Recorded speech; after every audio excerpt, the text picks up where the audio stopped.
All right, welcome everyone to another episode of the Publisher Podcast. Today is such an exciting day because I finally get to bring you to meet in person Alessandre Torre, and she is someone that I have been following for years and fangirling over all of the wonderful things that she is doing, both as an author and as another conference host, virtual conference host provider with InkersCon. You've probably heard about it. If you are anywhere in the writing sphere, you've probably at least seen one ad about InkersCon. And we're going to talk to Alessandra today about that conference, about her writing journey, and all the things. So welcome. Thank you so much for being here with us. Thank you. I'm so excited to be here. I love this topic. So yes, it's a fun one. Learning and growing and selling more books. I mean, how much more fun could that be? Well, let me tell you, in case you haven't heard of Alessandra, let me tell you just a little bit about her. She is a New York Times, USA Today, and Wall Street Journal best-selling author, and she's written over 30 novels, and many of them are indie self-published. So that's huge, which I can't wait to talk to her about that. Talk to her, you're right here, talk to you about it.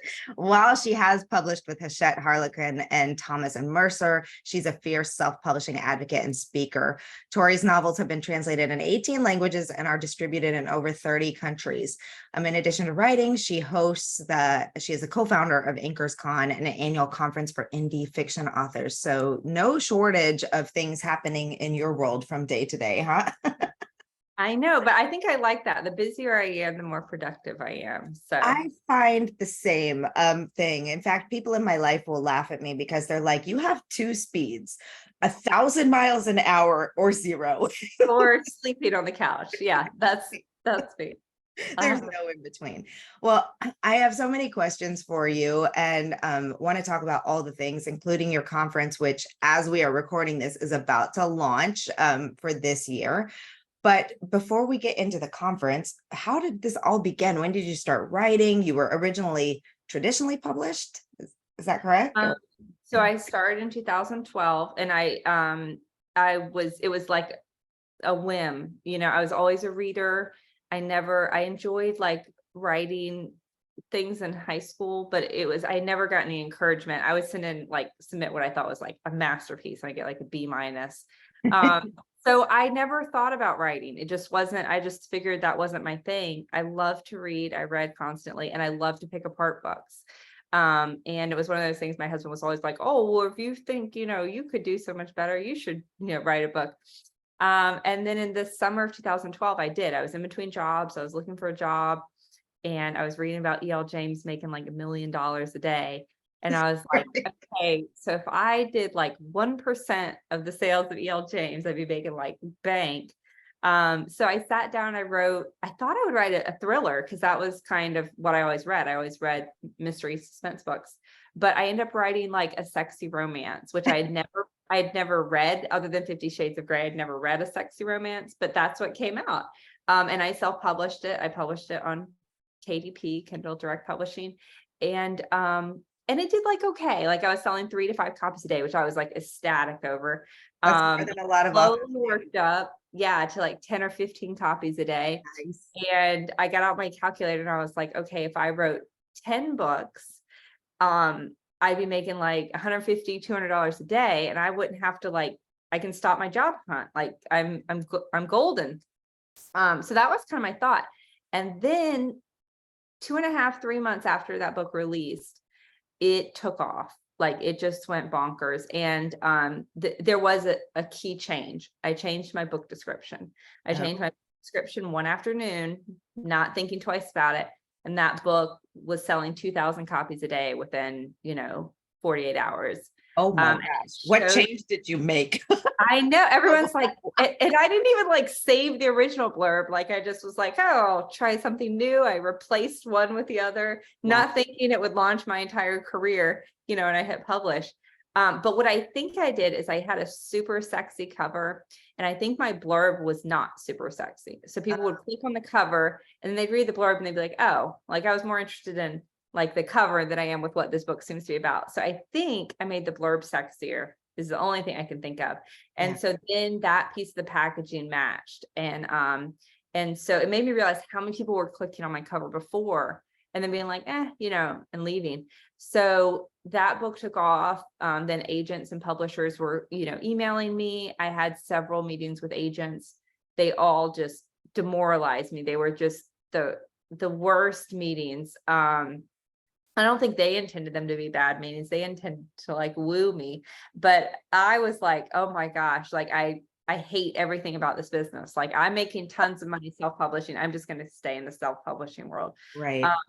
And then an author friend of mine said, you know what, let me just talk to my agent and she can tell you what the deal is. And within 5 minutes of that conversation, I was like, this is my girl. Like, this is I called my husband. I'm like, once you listen to this conversation, and I signed with that agent. I've been with her 11 years now.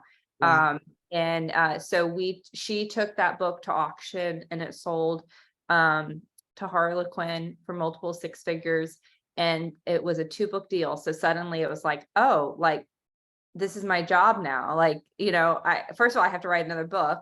And Wait, so second, time out. They bought the first book that you'd already published and was selling like hotcakes. Okay, that's a question I get asked all the time. If I've already successfully published, will a company pick it up? And I know with 50 Shades of Grey, that was the case, but I hadn't heard of that. yeah, they did it. This happened twice with me. It happened with that first book and it happened with my second book. It was Wow. self-published. It was out for almost 6 months. And then we sold it to Wow.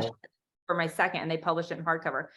That was back when publishers didn't know what to do with indies. It was like, oh my gosh, if this book is so successful without our big traditional, Right. brilliance in their minds, like we could make that book 10 times bigger. And so they kept buying and spending a lot of money on these indie books. But then when they would release them like 6 months, a year later, they didn't, like, bookstores didn't stock them.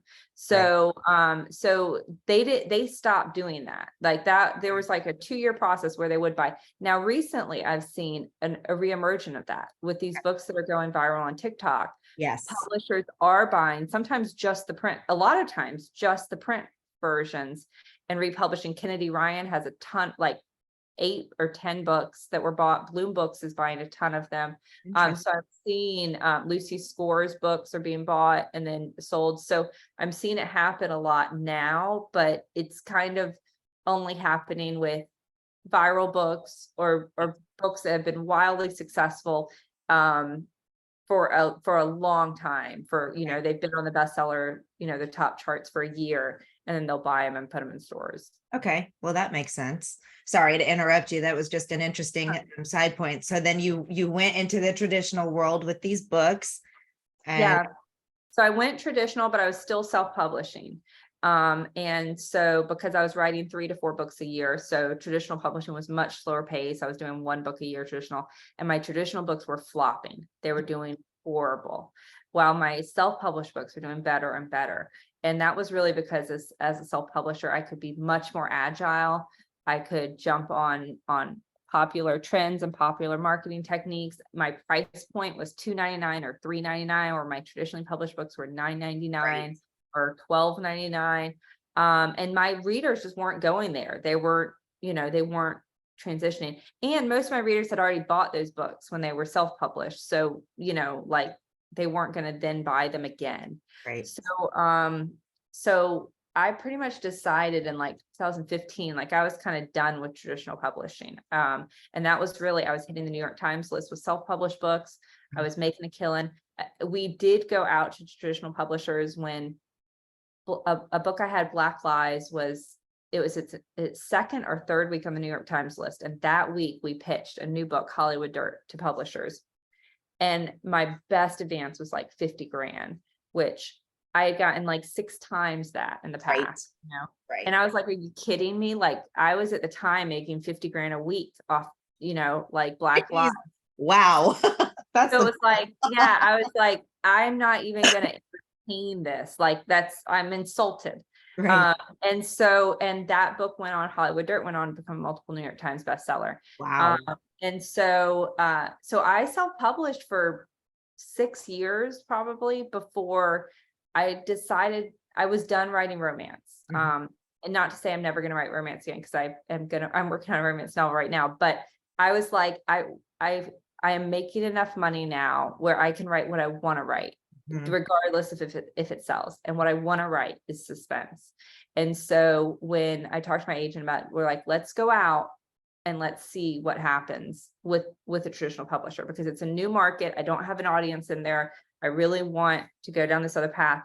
And that's when I signed with Thomas and Mercer. And Thomas and Mercer, I have to say, has been a completely different publisher experience than any other publisher. First of all, their price point, my books are at $3.99, $4.99. They're in KU. Audio is free in KU. Nice. And those books have done better. I've sold more copies of those than I sold my New York Times bestsellers. Wow. Wow. So yeah, like a fair amount more, sometimes double what I sold of my New York Times bestsellers. So they've been fantastic publisher to work with. And I just signed, I've had 6 books contracted with them. 4 have been published. That's incredible. It's funny, we have similar journeys. Like I'm the same with you. Like I've loved reading thriller, crime, mystery, suspense, and that's what I always thought that I would write. And then my first novel is a rom-com set in Paris, and I'm like, what? Where did that come from? So I have all these thriller suspense, but I kind of feel like I wanted to get my chops as a writer. I had this story based on something that actually happened and wanted to get in there. So, doing the thing.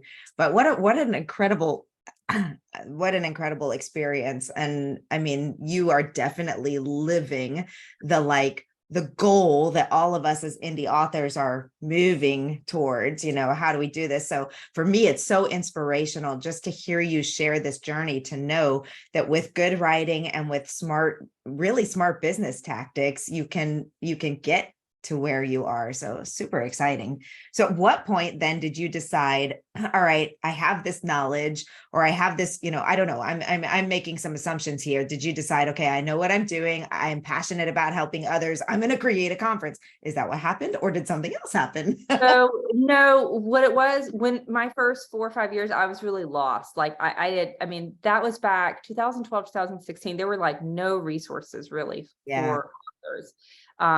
Especially in 2012 to 14. Yes. It's Yes. like That's when I started too. And it's like, oh, what am I I doing? was doing like traditional press releases for my romance novels. It was like I just didn't know what I was doing. And so I really thought, once I figured what I really wanted was, I wanted like a writing for dummies, publishing for dummies, marketing for dummies courses. And online courses weren't really big back then. Right. So I said, once I figure this out, like I'm gonna make some courses. And so that was my first steps. Like I made courses, and they are out there, they're still out there, but I don't suggest people take them, because I realized in the course of making my courses, it was like, I know how I do things, and I know how I market, and I know how I mean, everyone typically publishes the same way, but I know my processes, but what I really want to know is other people's processes. And so I started taking other courses or trying to learn from other authors, and I was interviewing authors, but it was really like I want to bring together the best in the business and each of them, because I'm really good at speaking on like 1 or 2 things. Like there are 1 or 2 things that I think I know as much about as anybody. Mhm. And then I want to know everyone else's 1 or 2 things, because there's very few people that are just like amazing at everything. Like they exist out there, but for the most part, like one person's really, really good at, characters, and another person's really amazing at Amazon ads, and something else. So that was kind of where InkersCon came about, was let's bring together the best people that I know in these different areas, and let's create a conference, which I'm sure is kind of the same way that. Yes, exactly. Exactly. Well, that's really cool. So let's talk about InkersCon a little bit. So it is, just to be very clear, it is for fiction writers, correct? Yes. Yeah. And while other people, indie authors, that's fiction really in our focus. perfect. That's a Publish. great delineation. Okay. So fiction indie authors, and you run it in an interesting way. You do it over multiple, it's all virtual, it's all recorded, right? But it's run over, there are some live events that happen over a period of time. Yeah, so we do have a live in-person conference. It's in Dallas each year. So that happened in June. Okay, And at the live conference, we professionally record all of the presentations. I okay, say all of the presentations, like 24 out of 27 presentations we record in Dallas with our team of videographers. okay. Then we come back home, we have 6 weeks, and we edit all of the videos and we package them. And then we launch them to the digital audience. So Okay. the digital launch is July 22nd. And then we have 3 weeks of events from July 22nd to August 10th. We have 3 weeks of events. So we release all of the classes, but then we also have roundtables, which are like interactive discussions that attendees lead. Any attendee can start a roundtable on any topic. It Fun. could be something like, I want to meet fellow authors in Australia, or let's talk about writing meet cutes, or Kickstarter tips and tricks, or things not to do. It could be anything. And so we have last year we had over 100 attendee-led roundtables. So those are live Zoom discussions. We have best-selling author live Q&As. We have companies like Draft Digital, Kindle Direct Publishing, BookBub that are there that are doing office hours. And then we also have co-writing sprints and writing sprints as a group. They're not for co-writers. and just a few different one-off activity. We have a few one-off networking events like speed networking and things like that. So that's kind of 3 packed weeks of just live events. And then our attendees, we record almost everything. A lot of the attendee-led roundtables are not recorded, but we record as much as we can. And then all of that information in the classes is available for 6 years. So data purchase. So we have a lot of attendees. If you're watching now and you're like, oh man, it's past those 3 weeks of launch events, you can still jump in. You can still, Alexis has a coupon code. You can still, use that coupon code. And we have a ton of attendees that join after the fact, and then they just watch everything on their schedule. And maybe you're not ready for advanced Facebook ads right now, but maybe in a year and a half you are, so you can then watch that class then. Yeah, we have the same kind of thing with ours too. Even though we run through the Women in Publishing Summit, we run them as live workshops. Many people just purchase to watch on their own time later on, because, if you're working a full-time job or other things are happening in life and you can't be there. So that's great. So this will be available. And then also, if you hear it and it's way past July, when you listen to this episode, go to InkersCon. There's a way to get on the newsletter over there, right?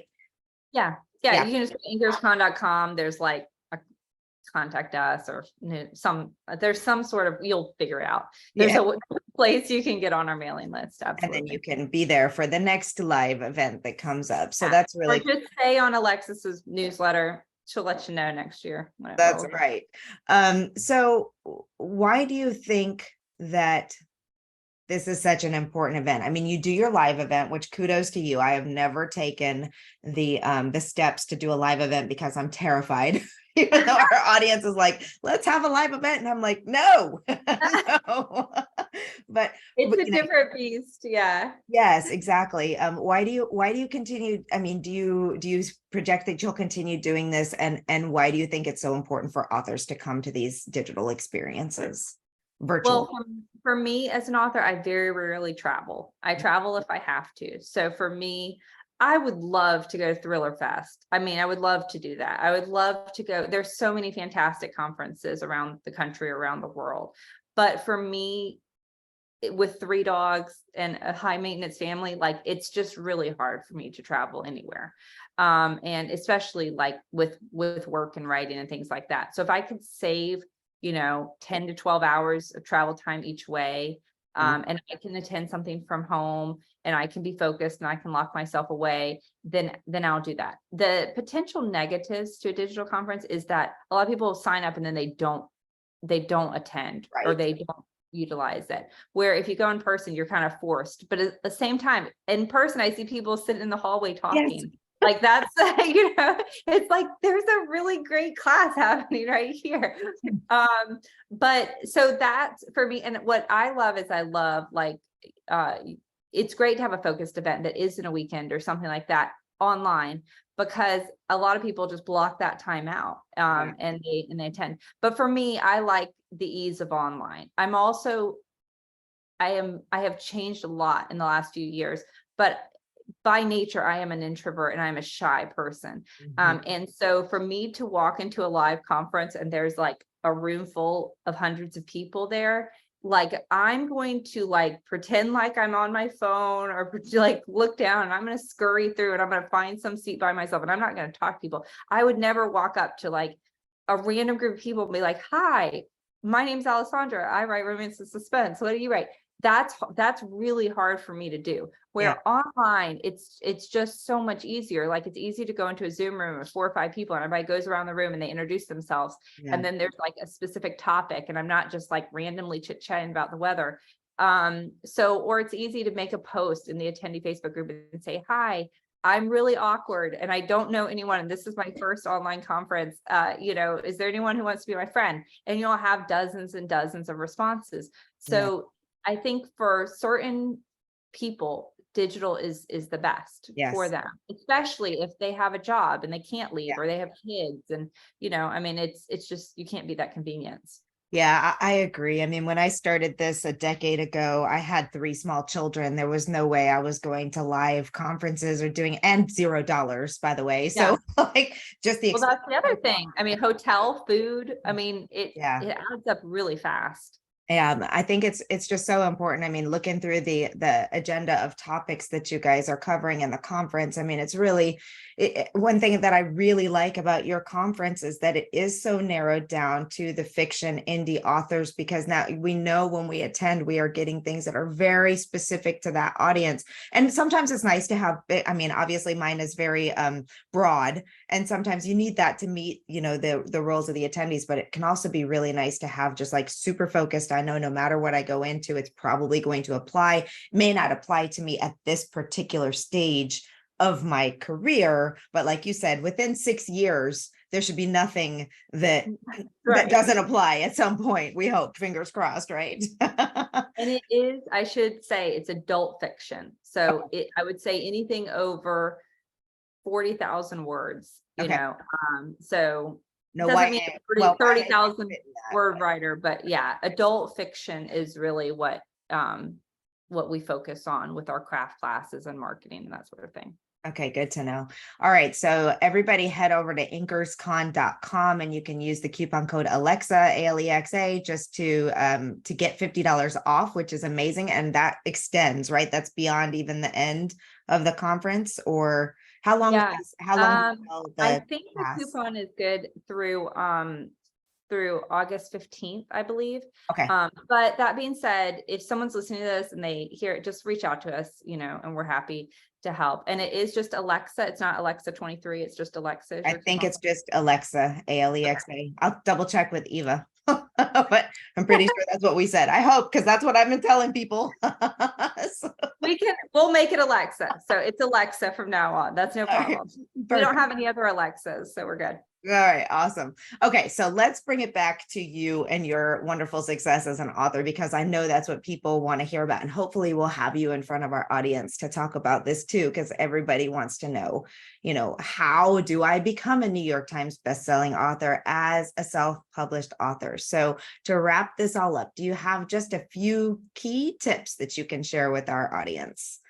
Yeah, absolutely. So first of all, I wouldn't focus on the New York Times list, because it is, ever since they changed the list, ever since they took away the ebook list, it and has, I think, made a corporate decision not to ever allow an indie on it. It is really hard.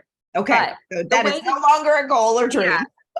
But the way that you can still reach that pinnacle, right, or that level of sales, nowadays, things have to be written to market. And by written to market, I don't mean like,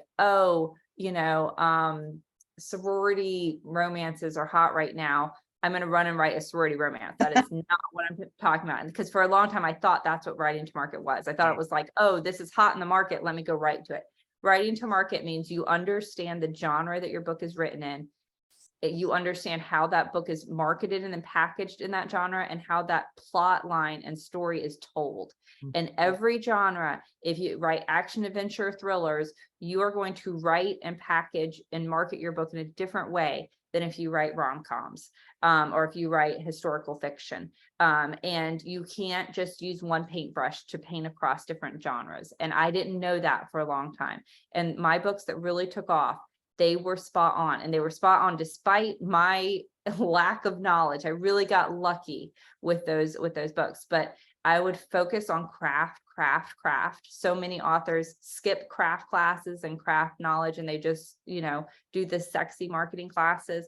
But if you need to make your writing as strong as it can be, and for me, I'm a self-taught author, that came from me just writing and writing and writing. And it wasn't my first book, even though it took off, was not good. It was my 6th or 7th book where I really learned how to tell a story in the right way. So just writing, understanding your market and your genre, writing the obligatory scenes, and writing the style that really readers, react to and love in that genre, and then making sure that your packaging is on point. And if it's not on point, change it, change one thing at a time and test it before you change something else. But you just want to give your book, and there, especially in the world of TikTok, if you have a great story that is packaged right and priced right and distributed right, it can take off on its own. It can take off on its own without, it's not easy, but great stories are in an environment right now where they will shine. That's very encouraging. And I'm curious, do you widely distribute your books? Are they available on all platforms, or are you on the Kindle Unlimited platform? I'm Kindle Unlimited because I'm down to 1 book a year because I do spend so much time on InkersCon. Yes. So all of my books are through Thomas & Mercer for the last 4 years. Everything's been through Thomas & Mercer. So that's an Amazon imprint. So they're in KU because Thomas & Mercer is KU.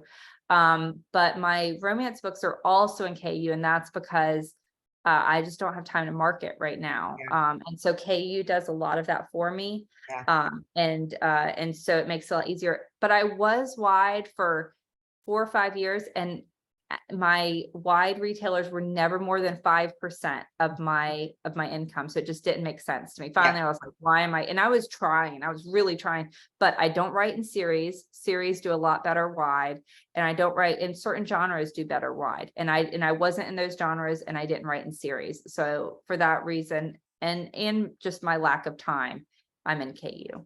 Well, I'm really glad to hear that. I'm really glad to hear that reinforced, because I think that's one of the things that I see both as a publisher and an author too, is that as much crap as people give Amazon for self-published authors, it's where it's at. I mean, it's so hard to get traction with bookstores or other retailers. And it's, why would you spend all that time and energy and effort trying to get something that, as you said, results in about 5 to 10% max of your sales? Just go for the gold, right? Well, and if you look, I love Apple. I'm not trying to knock Apple, Absolutely. but searching for a book on Apple versus searching for a book on Amazon, or as a reader, are 2 completely different experiences. Mhm. You're going to find books in different ways, and there's so many more opportunities to find a book on Kindle organically, or Right. for a book to be served to you organically because of the algorithm or because of other books you've read, versus Apple, where it's a lot of placement, and it's a lot of just looking at top 100 lists or looking at featured books or having placements. So if you don't have those as many opportunities, there's just not as many opportunities for your books to be discovered. Yeah. So Amazon is it's a beast, but it's a powerful beast, and it's a beast that I want to be, I want to be on that beast. Yeah, In absolutely. as many ways as I can. I completely agree with that idea. All right. So thank you so much for taking time out. I know with the conference starting in just a couple of days, I'm sure you are super busy right now. So thank you for taking time out of your schedule. And again, any last thoughts before we wrap this up? Just that we are focused, again, InkersCon is focused on adult fiction, indie adult fiction. And the best time to jump in is as far in advance of August 10th as possible. If you can jump in before July 22nd, then you can experience all 3 weeks launch events. If you're an author that isn't into the interaction with other authors, then jump in anytime. It doesn't matter. But if you want to be there for the live interactive events, then try to jump in and get your ticket anytime in those 3 week windows. And we do have a payment plan available, so you can do either way. You get an immediate ticket. But if you need to divide it into 2 payments, you can. If you need to pay through PayPal, just reach out to us, mention Alexis's code, and we can do it there. Alexa's code, sorry. Yeah, you know what? It's quite all right. You'd never believe the variations of my name that I hear. So it's quite all right. But yes, use the coupon code ALEXA, and you can get $50 off of your ticket price until mid-August, we'll say. But I'm so excited to finally have had the chance and opportunity to connect with you. And I look forward to connecting much more. And maybe next summer I'll get to come out for the live event. I do love going to live events, even though they do like deplete me of energy. So I introvert thing. But thank you, Alessandra, so much. And I wish you the best of continued success with all that you're doing, and really appreciate what you're bringing to the fiction indie author community. Oh, thank you. And thank you for having me on. It was a fantastic time. Have a great day. Thanks, you too.